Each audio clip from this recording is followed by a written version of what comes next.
He stared at the ceiling in silence, the fan spinning above him like the same excuse he had told himself for months. It's just stress. It's just age. It'll pass. But it didn't pass. Not last week. Not last night. Not again this morning. He was only 62. Still strong. Still sharp, yet something inside felt gone. The fire that once sparked with just a glance, the confidence that made him feel like a man, like a protector, a lover, a force, was slowly fading. His wife no longer looked at him the same way. And worse, he didn't look at himself the same way either. He had tried to ignore it, to pretend it was just part of getting older, that a man shouldn't need to perform all the time. But deep down, it wasn't about sex. It was about power, about vitality, about feeling alive. And that's what scared him the most, the slow death of his masculinity. Then, one morning, something changed. He was watching a documentary, nothing special, just background noise, when an older man from Peru said something that made him sit up in his chair. We don't lose our strength because we age. We lose it because we forget how to feed it. The phrase hit like a punch in the gut. He rewound the video. Again. What the man said wasn't just poetic, it was a challenge. He started researching herbs, foods, rituals, ancient routines, everything that could naturally awaken the man he once was. That's when he stumbled on a strange, bitter root used for generations in South America. They called it La Raíz del Fuego, the root of fire. It looked like nothing special, rough, dry, but men swore it gave them back what time had stolen. He ordered it. The package was small. He mixed a teaspoon into his morning oatmeal, unsure of what to expect. Day 1, nothing. Day 2, same. But by day 6, something began to stir, not just physically, but emotionally. He felt more alert. His thoughts were faster. He wanted to take a walk, to do push-ups, to clean the garage. And that night, something happened. He woke up with morning wood, for the first time in almost a year. It wasn't a miracle. He wasn't 25 again, but it was a signal, a pulse, like an ember still alive in the ashes. His wife noticed too. You seem different, she said, brushing his arm in a way she hadn't done in months. That night they kissed longer, deeper, like they had something to prove or reclaim. He kept going.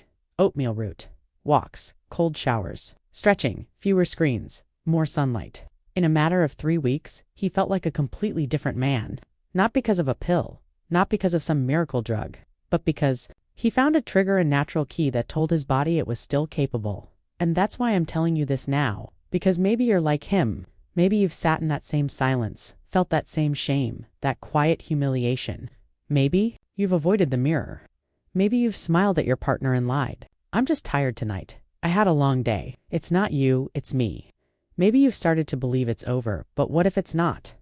What if your fire isn't gone, just forgotten? This story isn't just about one food. It's about waking up. Taking back control of your own biology, not with chemicals, not with side effects, not with shame, but with food that your body understands. Rituals that men before us swore by. Things that today's medicine has buried beneath prescriptions and profits. This root, along with a few other natural allies, has now been studied by universities in the US, Japan, and Germany. And what they found? It boosts nitric oxide, supports testosterone balance, and increases circulation to vital areas, naturally, safely, repeatedly. He's not just back in bed, he's back in life. At 62, he walks with his chest out. He sleeps deeper. He wakes up early with a purpose. He smiles again. He loves again. And it all started with one decision: to stop waiting for permission and start reclaiming his power. He started sharing his secret, carefully at first. A buddy from his old motorcycle club, divorced and bitter, laughed when he brought it up. You and your herbal tea, man, come on. But 2 weeks later, that same buddy called him in the middle of the night, not to mock, but to thank him. I don't know what's in that thing, he said, his voice trembling. But I felt like a man again for the first time in 5 years. That phone call was a turning point. Not just for him, but for the idea that maybe, just maybe, there are millions of men like them, suffering in silence, too ashamed to speak, too proud to ask for help. And maybe you're one of them. Maybe you're reading this right now with that same quiet frustration in your chest, that burning question in your mind. What the hell happened to me? Let me tell you, nothing is broken. You're not defective. You're not less of a man. You're not too old. You're simply missing the fuel your engine needs. The modern world has stolen something from us, something primal. Years of processed food, stress, blue light, estrogen mimicking chemicals in plastics and water bottles. Your body has been under attack for decades without you even realizing it. And your testosterone, your blood flow, your fire, it's not dead. It's just buried under the weight of a lifestyle you didn't choose. That's why this story isn't about a single food, it's about awakening. It's about ripping off the mask and reclaiming your instinct to conquer, to create, to connect. If you've ever stood in front of the mirror and felt ashamed, if you've ever pulled away from your partner out of fear of disappointment, if you've ever Googled why can't I get hard anymore? With tears in your eyes, I want you to pause now and leave a comment below. Even if it's just one word, me or yes, or I feel this. You're not alone, and I promise you, there are others reading this who need to know they're not alone either. And while you're down there, hit subscribe. Not because of some algorithm, but because I've made it my mission to bring back what society has buried. Every video, every story, every natural strategy I share comes from one place. The real battle men over 50 are fighting right now, and you deserve to win it. Let me give you an example. Dave, 67, Vietnam veteran, told me he used to wake up at 3 a.m. every night to pee. Exhausted, drained, embarrassed. Then he started adding a simple mix of beetroot powder, pine bark extract, and a teaspoon of the same root of fire into his breakfast smoothie. 2 weeks later, he sent a photo, flexing, shirtless, with the caption, "Woke up hard. Haven't seen that guy in 20 years?" We laughed. We cried. Because it's not just about performance. It's about identity, dignity, wholeness. Let me be real with you. Pharmaceuticals aren't the enemy, but they're not the only option. You have a body designed to respond to natural triggers. Men from cultures all over the world, Bet, Brazil, Siberia, even tribal Africa, have sworn by natural ingredients for centuries to keep their desire alive, their blood pumping, their masculinity intact. We just forgot. Or we were told to forget. But now you know. And with that knowledge, you hold the power to shift everything. You don't need a new version of yourself. You need the old one unlocked. Think of your body like a machine left in the garage. The engine still works. The frame is solid, but it's been idle too long. The oil needs changing. The wires need tightening. And most of all, it needs spark. That's what these foods do. That's what this ritual restores. A morning ritual that says, I choose to fight. I choose to feel. I choose to return. So I ask you now, what's stopping you? Fear, pride, doubt. Comment below and let me know.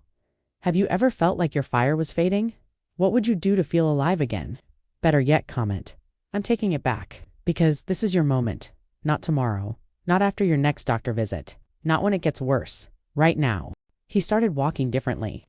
Not because something magical had happened overnight, but because something inside him had shifted.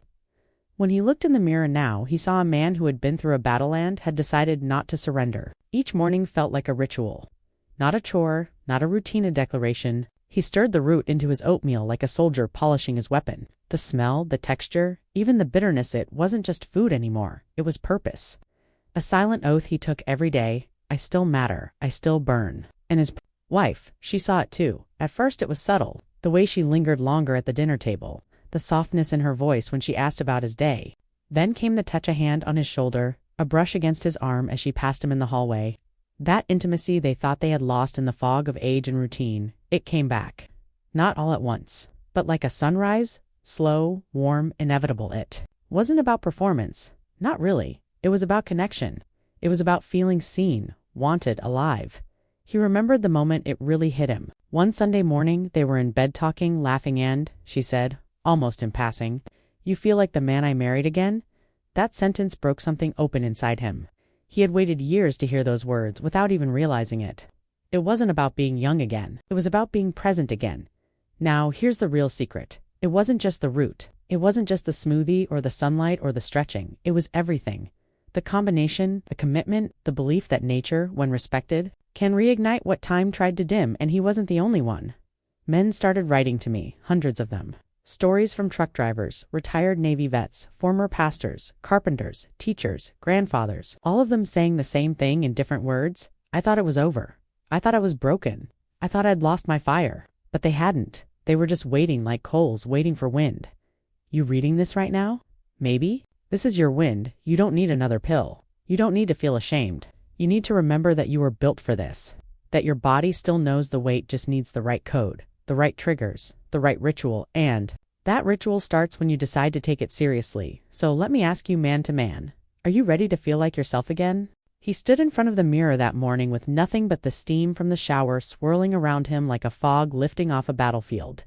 The man staring back wasn't younger. He still had lines, gray stubble joints that cracked when he bent too fast, but in his eyes there was fire. That same look he had when he was 25 and felt invincible. That same fire his son used to see when he was a boy and said, "My dad can do anything." That same heat that made his wife blush back in the 80s when he walked into a room. It was there again.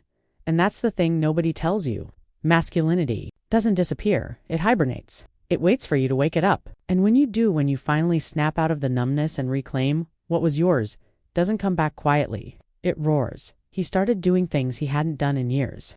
Not because someone told him to. Not because it was a program, but because he felt compelled. Like instinct. He stretched every morning, took cold showers, listened to music from his youth while he brewed black coffee laced with cayenne and maca. He chewed his food slower, looked his wife in the eye longer. And the biggest shift, he started showing up for himself every single day. One day, he walked into the local hardware store and a younger guy asked if he needed help carrying something heavy. He smiled and said, "Watch this." He lifted the bag of soil like it weighed nothing. Not because he wanted to impress anyone, but because he finally believed in his own strength again. He began mentoring a few younger men from the community center. Guys in their 30s and 40s who had already given up. They'd say things like, "I'm just not built like you, sir." And he'd look them dead in the eye and say, "You're built exactly like me. You just forgot what it feels like to fight." This became his mission. Not just to stay alive, but to live, fully, sharply, unapologetically. Because somewhere along the way, men were told they had to fade into the background after 60. Be quiet. Be tired. Be careful. But that's a lie. And he had proved it wrong every single morning with a spoonful of bitter root and a soul full of resolve. He even started writing in a journal, something he hadn't done since high school. Every night, before bed, he'd write one sentence. "I'm still here, and I still burn." That phrase became his armor, his mantra, his truth, and you reading this, you're here too. Which means something inside you hasn't given up either. And maybe you don't know where to begin. That's okay. Start here. Stop drinking from plastic bottles. Sleep in total darkness. Add beetroot, pine bark, and ginger to your meals. Get 20 minutes of sunlight on your chest every morning. Delete that food delivery app and cook your own damn meals. Speak your truth even if your voice shakes. Stretch your back and hold eye contact. And for God's sake, stop apologizing for wanting to feel like a man again. You're not a pervert. You're not selfish. You're not outdated. You're a warrior who forgot the sound of his own battle cry. This is your time, so now I'm going to ask you something, and I want you to really sit with it. What would your younger self say if he saw you now? Would he recognize the fire in your eyes, or would he ask where it went? Because the good news is, you can still show him. Not with talk, not with theory, but with action, ritual, change. And it all starts tomorrow morning, before anyone else wakes up. When you look yourself in the mirror again and don't look away. He started walking slower, not because he was tired, but because he was finally present. He noticed the way the air smelled at sunrise, the way his wife hummed when she washed the dishes, the way his coffee steamed before that first bold sip. He wasn't racing time anymore. He was finally living inside it. For so many years he had rushed through life like it was something to conquer. But now he was honoring it. There's something sacred about a man who rediscovers his own body. Not just the strength of his hands or the sharpness of his memory, but the pleasure in simply existing. He had become more aware of everything: his breathing, his hunger, his rest, his pleasure. Not in a selfish way, in a grounded, masculine way. The kind of man who doesn't need to prove anything to anyone, but who still shows up with fire. And then came the moment he wasn't expecting. He was sitting on the edge of his bed one night, bare feet on the floor, when his wife walked in, wearing the same perfume she wore on their honeymoon. "You remember this?" she asked, and without saying a word, he stood up, pulled her close, and kissed her like he did back in 1983. And that night, he didn't fail. He didn't panic. He didn't question himself. His body responded. Naturally, fully, proudly, she cried after. Not because of the act, but because of what it meant. That he was back. And in that moment, he realized something that changed his life forever. This wasn't about performance. It was about power, reconnection, restoration. He had spent too long thinking that his body had betrayed him, that aging was some kind of punishment. But the truth is, his body had been waiting patiently for him to listen, and now he listened to everything. He stopped eating after 7 p.m. He started lifting weights, nothing heavy, just enough to remind his muscles they still had purpose. He drank water with lemon every morning before coffee. He read about cold plunges, so he started ending each shower with 60 seconds of ice water, eyes closed, jaw clenched, chest open.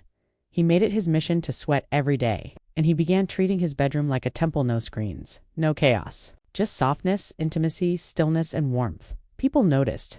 The way he stood taller, smiled wider, spoke slower but with more gravity. He had gone from invisible to unforgettable, not because he wore designer clothes or drove a new truck, but because he walked like a man who had come home to himself. And maybe that's what you're craving too. Not abs, not money, not applause, just to come home. To yourself. Let me tell you something most people won't. Your body wants to heal. It wants to balance your hormones. It wants to fire up your blood flow. It wants to remind you that you are a man, but it needs your help. So here's your starting point. Not a cure-all, not a gimmick. A commitment. Tomorrow morning, before the world distracts you, do this. Drink 500 milliliters of water with a pinch of sea salt and lemon juice. Eat something alive, an egg, raw honey, a handful of nuts, or that bitter root in your oatmeal. Get sunlight on your skin, at least 15 minutes. Shirt off if you can. Move your body. Doesn't matter how. Walk, stretch, push against a wall. But move. Breathe deep. Hold the air in your lungs like it's sacred, because it is. And when you look in the mirror, say out loud, I'm still here, and I still burn. Don't whisper it. Don't just think it. Say it. Mean it. Own it. This isn't about ego. This is about awakening, and it starts now. If you've made it this far, I know something about you. You haven't given up. You're still searching. You still believe there's more, and you're right. More connection, more strength, more intimacy, more nights where you feel the spark. More mornings where you walk with a secret in your chest. More pride when your partner looks at you like she used to. More fire, more life. Because men like us, we don't fade, we rise. The word hope had started to sound small to him. Too soft, too fragile. Hope was for those who waited, who crossed their fingers and whispered prayers into the wind, but not him. Not anymore. What he felt now wasn't hope. It was certainty. The certainty that no matter what the world told him, no matter what age tried to steal, he was still a force to be reckoned with. He saw it in the way his grandson looked at him now, not like an old man who forgot his keys or needed help up the stairs, but like a leader, a rock, a lion. Grandpa, how come you're so strong? He had asked once while watching him chop wood behind the house. He smiled and said, because I remembered who I am. He wasn't trying to be poetic. He wasn't trying to be a hero. He was just awake. There was a time not long ago when he thought he was done, not dead, just done with desire, with intimacy, with feeling proud when he looked in the mirror. He had accepted that his best years were behind him, that his nights of passion, his mornings of purpose, his energy, his presence, all of it had burned out. But it hadn't burned out. It had just been buried. Buried under late-night snacks and processed food, buried under blue light and cheap plastic, buried under stress and silence and shame, buried under years of pretending everything was fine.